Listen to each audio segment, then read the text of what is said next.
Hello again. Here we are sitting with the Damaged Boys track that I'm working on, and I want to talk to you today about cymbal bleed and how to deal with cymbal bleed. There are some methods that can work. In this case, I didn't want to gate it because I don't get on with gates. I use them on toms gently, and that's it. As you can see here with the toms, I kind of rendered them with a gate on, but I know that I've got a lot of toms in the overheads as well, so I can kind of deal with that. But with this kick and snare, they're kind of vital parts of your signal. So what I'm going to talk to you today about is dealing with the snare. Now, Kieran is an absolutely amazing drummer. I haven't had to edit any of these tracks. We looked at editing the drums after we recorded them. He did 11 songs in one day. And we were getting down to 64th notes that were out of time, and at that point we thought, come on, that kind of resolution, we really don't need to edit these drums. So we kept them live. So this is no aspersions on him. It's partly to do with my room, which was a little bit too small. I'm still working on my live room, but we had to make do with what I had at the time. And he does hit hard, and he uses a lot of cymbals. Bugger. But anyway, much to my annoyance. Anyway, that's up to me. That's up to me to deal with it. Now, we'll have a quick listen to this. Is the snare track we're just going to deal with. We'll stick at this. And what I'm going to do today, I'm going to show you a method that I use using FabFilter ProMB. But I am working on how to do this just using the Reaper plugins.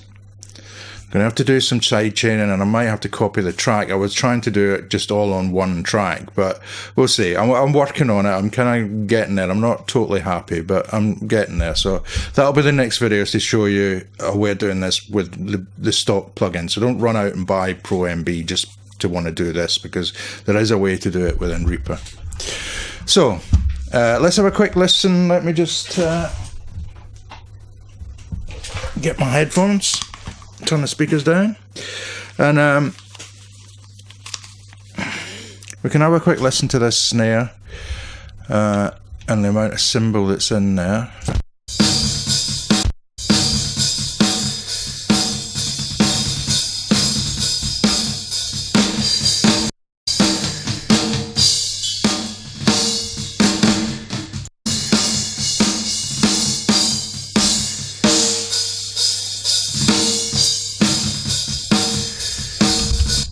I'm trying to find a section where there's a lot of cymbal work going on. And here, for example.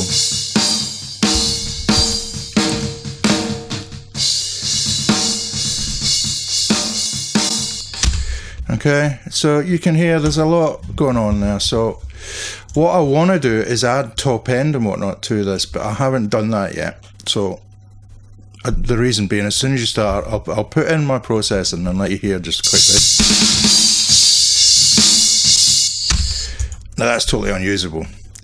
But once I've done what I'm going to do here, that then makes the snare sound fantastic, to the point where I don't use bottom mics on snares. I use a crotch mic, as they call it. I put a mic pointing to the side of the snare that comes in. If you're looking at the drum kit as you're sitting behind it, it comes in from the right hand side and points across the kick drum at the side of the snare. And you usually find there's a little hole on the side of your snare, just a little tip. Point that hole at the mic and you get a nice, you get a bit of the bottom, but you get more of the ring of the snare, especially when he was using a metal snare. So what I'm going to do, back to this, I'm going to create a band by simply clicking. I'm going to extend it out. Well, actually, let's undo that. If we create a band up at the top here, so that I've got a high shelf, I'm going to extend it down to about 2.5K, roughly. If we have a look, you can actually see all that cymbal stuff going on. I'll switch off my afterhand processing first. So what we're going to do, we're going to turn the attack down as quick as possible, the release down as quick as possible. The release we're going to adjust later. We're going to put it to expand. The output, I'm going to turn it right down. So I've now turned that off, and I'm going to turn the range right up. Okay. Okay, so I've created a high-end gate, I hear you say. This is where it gets clever. This is the magic of ProMB, and this is why I'm trying to work out how to do this in another way. So if we open up the expert, if we set the detector band to free, you see we get this little bar comes up and over here, this purple bar.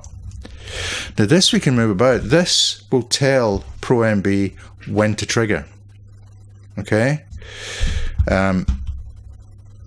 so we want to keep the sidechain internal, and if we have a look at the snare signal here,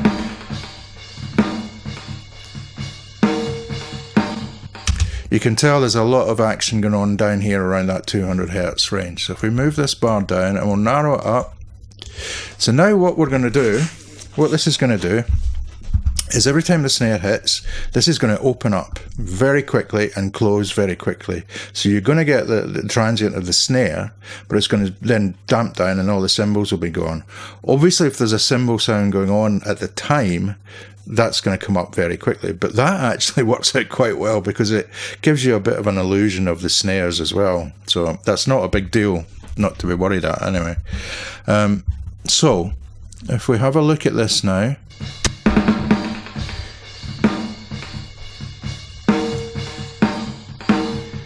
adjust the threshold.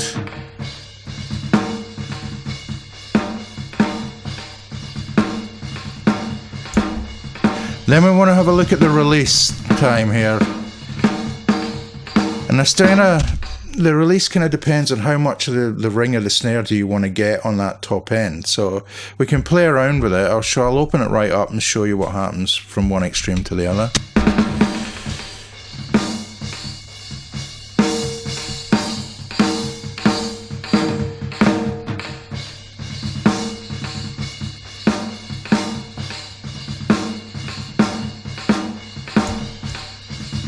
That's quite nice. Now I hear you all saying, but there's still lots of cymbal in there. Listen to it without it.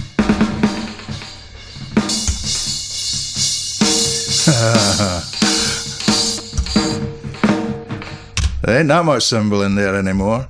Now what it does mean is now I've got my processing here on the after the fact, and I'm boosting quite a lot of top end. It doesn't look like it, but this is quite aggressive, this EQ.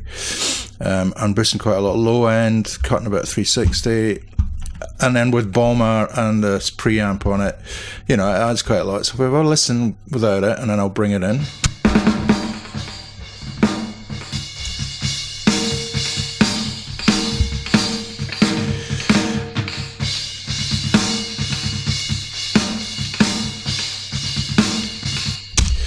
That's a snare to be proud of.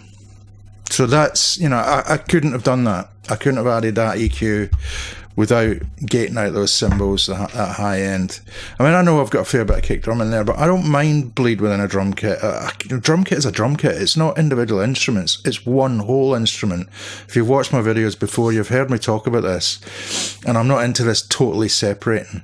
The only reason in this case that I gated the toms was they were ringing quite a lot. When they weren't being played, there was this constant kind of humming sound that was coming from the toms, just sitting there ringing away, and we wanted them live.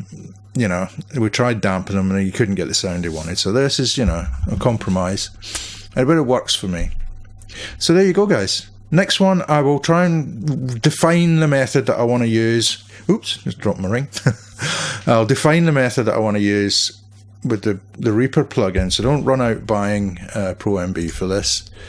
But there you go. If you have got ProMB, make use of this advanced expert panel, set up your free band, set it where you want what you want to trigger, what you want frequencies that you want to trigger the expander with. So there you go. Again, thank you so much for the response to the last video about nearly the 1,000 subscribers. There's been quite a few more subscribers come in. We're not quite there yet, but we're getting there. So thank you to all of you. You know who you are. You know, do I have to name names like Peter and Rob and Oleg and all the rest of you? You know who you are. I'm so thankful that the nice comments, the nice messages I've had. I've had people email me trying to help me with my Reaper setup problem. Sorry, I haven't got back to anyone yet, but I've been a bit under the cosh lately. So yeah, just a big thank you. I'm just so grateful. You've no idea. So next one coming up will be about the Reaper bass version of this. Just one little thing to say is, if you've liked my Facebook page that I had, the Simon Larkin music producer page, I'm not going to be using that anymore. The Larkin CS about my recording studio is the page I'm going to be using on Facebook now. I've put a message and a link on my other page, the Simon Larkin page, so that you can go over there, and that's where I'll be posting stuff. I was basically posting the same stuff on both pages, and I thought, what's the point in this? It's just daft. So, okay, that's what will be happening there, and there'll be some things happening soon as well, so I'll keep you informed. And mucho gracio, and see you in the next one. Cheers, folks. Bye.